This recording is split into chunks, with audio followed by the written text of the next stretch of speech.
केंद्रीय अर्थमंत्री निर्मला सीतारामन आज देशाचा अर्थसंकल्प सादर करणार। सर्वसामान्यांच्या आकांक्षांच्या पूर्ण होणार का याकडे लक्ष। सकाळी 11 वाजता सीतारामन सलग 9वा अर्थसंकल्प मांडणार। सुनेत्रा पवार महाराष्ट्राच्या पहिल्या महिला उपमुख्यमंत्री। अर्थ खातं वगळता क्रीडा उत्पादन शुल्क आणि अल्पसंख्याक खात्यांची जबाबदारी। सुनेत्रा पवारांकडे अजित पवारांकडील अर्थ खात्याचा तूर्तास पदभार नाही, मात्र अर्थसंकल्पानंतर अर्थ खातं पुन्हा राष्ट्रवादीकडेच राहणार, सूत्रांची माहिती।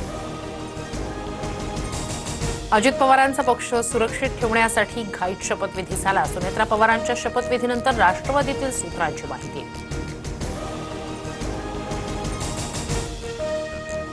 सुनेत्रा पवारांच्या शपथविधीला पवार कुटुंबाची अनुपस्थिती। पार्थ पवारांनी दिलेल्या निमंत्रणानंतरही शरद पवार गैरहजर।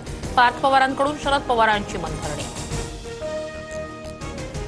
सुनेत्रा पवारांच्या उपमुख्यमंत्रीपदाबाबत शरद पवार अनभिज्ञ। शपथविधीबाबत माहिती नाही। सुनील तटकरे, प्रफुल्ल पटेल हे त्यांच्या पक्षाचे प्रमुख, त्यांना निर्णय घेण्याचा अधिकार, पवारांचं वक्तव्य। अजितदादांनंतर आता सुनेत्रा पवार राष्ट्रवादीच्या सर्वेसर्वा।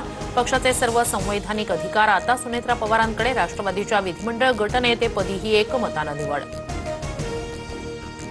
सुनेत्रा पवारांना राष्ट्रीय अध्यक्ष करण्यासाठी आमदारांचा पुढाकार। बहुतांश आमदारांच्या सुनेत्रा पवारांना राष्ट्रीय अध्यक्ष करण्याच्या प्रस्तावावर सह्या। राष्ट्रवादीचा अध्यक्ष पाटील असावा पण पटेल नसावा। मनसे अध्यक्ष राज ठाकरे यांचं ट्विट। मराठमोळे आणि रांगड्या पक्षाचा अध्यक्ष मराठीच असावा असं मत।